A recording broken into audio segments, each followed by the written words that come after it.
Thea Hilhorst of the International Institute of Social Studies of Erasmus University, and this is number 1 of a series of lectures on how to design and do your research.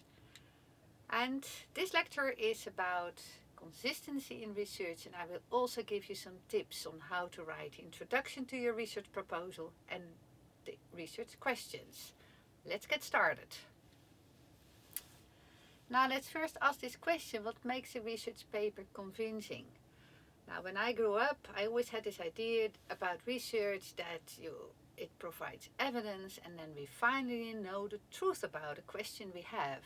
This is of course a very positivist view, and in reality it's really very different, even in positivism, I would like to add. So there are many more aspects that play a role in the question whether or not a piece of research work is convincing. So here are just some of those words. A research becomes convincing because of its methodology, because it's well structured, because it's convincing, because it's consistent, because there's a flow, because the ethics are in order, there are references, graphs, the arguments build up, they're plausible, it's well written, and it's honest. So there are many more things to a research before it becomes convincing. Now, in this lecture, I particularly like to talk about consistency and the importance of consistency. So consistency has to flow throughout your whole proposal and, of course, later throughout your whole research paper. So it really starts from the title to the introduction, which gives the why, the purpose, the what of your research, into the literature review, into the research questions, your conceptual approach, your analytical gaze, the tools you will use, and your methodology on how you will do the research. All these elements have to be consistent, and you have to maintain a flow both in your proposal and later in your research paper. Now let's start with the title. A title is actually a very important part of your research because it's a title that conceptualizes the problem, and it's also the first encounter with your research by people who are interested to read research. So your readers will be checking on different titles what they think will appeal to them. Now, what are the elements of a title? There's a what, the topic, what is the research about? There's also the who are the participants in this research? There is a where, and there are some clues to your approach, whether you're, for example, interested in narratives, whether you do a case study, whether you do a review of literature or something else. Now, I have an example for you from a real research paper from the International Institute of Social Studies, Gender and Household Food Security, the case of Kalahari district in Zambia. Now, there are some what words. I see gender, I see food security. So just on the basis of this title, I already know that this is a research that is interested in the links between gender and food security. But not just any food security, not of the total population, not of a special group like the elders or children. No, it's food security of households at household level.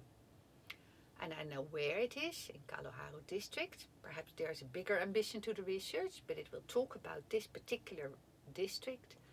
And I even have a clue about the approach. It says the case of Kalahari district, which gives me an idea that this research is going to be a case study.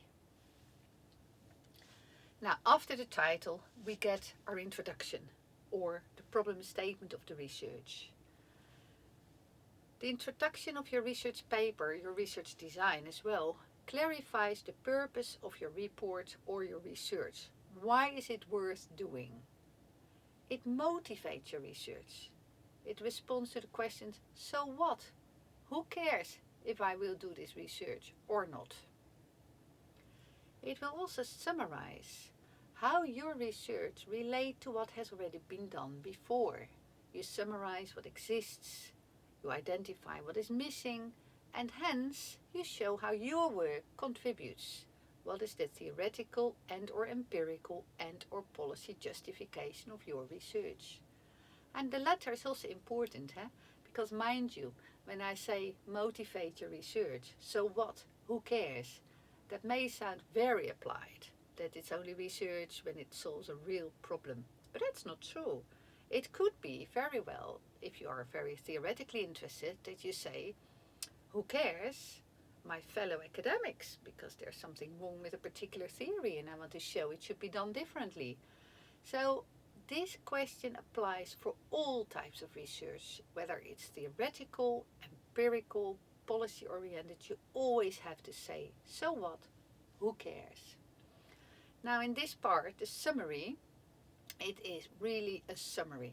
So you don't go at length to talk about your topic, the issues. No, it's really a summary. You will say what has been done before and why that was not good enough. Perhaps this has been researched in other countries, but not in this country. Perhaps it has been researched 10 years ago and it's no longer valid because so much has changed. Perhaps it has been researched from a particular angle, but not your angle. And they're all there for all kind of reasons why you consider it important at this point in time to add, to contribute with yet another research about this topic. And then, finally, in the introduction, you summarize your approach. What will you do, who will you do it with, and where will you do it? In this way, you appeal to your targeted readers. And then after that, after the introduction, you do a literature review. But that's the topic of my next lecture. And here I'm going to skip the literature review and I'm going to talk straight about the research questions. Now, if you have done an introduction and you have a good title, do the introduction and the literature review. I get to that page where you present your research questions. I should not be surprised. Your research questions cannot fall from the sky. I should be able to guess them on the basis of what you have done before. There is consistency and there's the flow. So usually you have a main question and sub-questions. And they are of a different nature. Very often the sub-questions will start more descriptively and then build up to an explanation or action or evaluation. Because what follows here, I think you've all seen it. There are different types of research questions. They can be descriptive, what are characteristics. They can be comparative, what are differences or similarities. They can be exploratory, explanatory, evaluative, or action-oriented. But it's not true that your entire research question has to be about one of these qualifiers. Very often your sub-questions have different qualifiers and they kind of build up. First we want to know how it is, the description, before we finally end to what can be done to improve the situation. The other thing I wanted to say about research questions that you always have to check. There are some checks you have to do, and that is your research and main question and your sub-questions. You do the check for all the different questions. First, is it focused? Do we actually know what you're asking? Second, is it researchable? Are we convinced that this question, if we apply the right methodology, can indeed be answered? It's not an unanswerable question. Is it feasible? Here comes in. We know we have so many months to do the research. Is it doable to do this research with the means and the time you have available? Is it specific? Is it not the scope of your research? Is it not too big that we think, no, this can never be done? But is it also not too small that we think, wow, we don't need to go out for a research for this question. You can just read 2 papers and you answer it. So the specificity of your research question has to be just right. Not too big, not too small. And finally, of course, is it relevant? Now, this is a picture that brings this together, this whole idea of consistency of research. It comes from the paper of Newman and Kovrig in 2013, and it shows one more time how the title, how the introduction, how your research questions and your problem statement all have to fit together and become one whole, one flow that logically follows through your research paper. I have another message in this lecture, and it's actually a real new topic again, because so far I talked about consistency in building up your research proposal, and then of course your research and your research reports.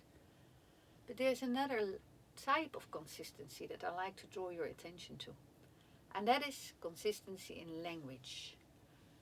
Be very careful to use consistent language according to your approach, your epistemology. I worked it out here in a scheme for two epistemologies, whether you're positivist or constructivist oriented. Now you will quickly gather that I myself am a social constructivist, I'm a qualitative researcher, so I'm very much at ease with the language that is being used by social constructivists like myself. But what I want to show you here is how language is important. Let's take the very positivist notion of a hypothesis. We all know a hypothesis is an assumption that we have, and then we want to know through our research whether that assumption holds or whether it doesn't hold. So is it false or is it true? Now, in constructivist research, is it useful to speak of hypothesis when we don't use that level of measuring true or false? That is not what we want to achieve. So I would prefer not to speak of hypothesis. But nonetheless, I have ideas of where the research could go to, and it is wise to explicate those ideas before I do the research. So I can also later say, I thought this was going to happen, but I actually found that. So I can add the element of surprise. And it can show some of my biases perhaps, if I am very upfront about what I expect to find. But I will not call it hypothesis, I will use the term expectations. Similarly, when you are in a more positivist tradition, you talk about your research respondents or perhaps informants. Those are the people to whom you ask a question, and they give you facts and they give you their opinions, and then you, the researcher, will analyze, or rather your computer will analyze, you bring in your statistical programming. In the case of constructivists, this is not how we look at the people we work with, because we don't only ask them for their facts and for their opinion, but we also ask them for their interpretation. What do you think of? You even may provide some insights that you have already seen in the research and ask them to interpret with you, what do you think is happening here? And because it's such a two-way and we're really interested in their agency and their interpretation, I much rather talk about research participants, people who co-shape the interview and then therefore even co-shape the whole research outcomes and my research paper. They're participants, not just people who respond to my questions. Similarly, one could find a paper that says the evidence proves, or the reliability of the evidence is so much and such, so much percentage that it actually could be true. That is not what a qualitative constructivist piece of work does. It tries to derive insights from findings. So your language will be more like my findings show of, or I would interpret my findings in this or this way. It's an invitation to the reader. Do you find my interpretation plausible? Do you think I've shown you enough of my findings that I can take you with me in my interpretation and my narrative? And that is the final words I use here. On the positive side, it would be truth. Yet in constructivism we would talk more about plausibility. Have I convinced you, my dear reader, that this is actually the best story to tell at this moment about my research question? So now I would like to invite you. Please do this exercise.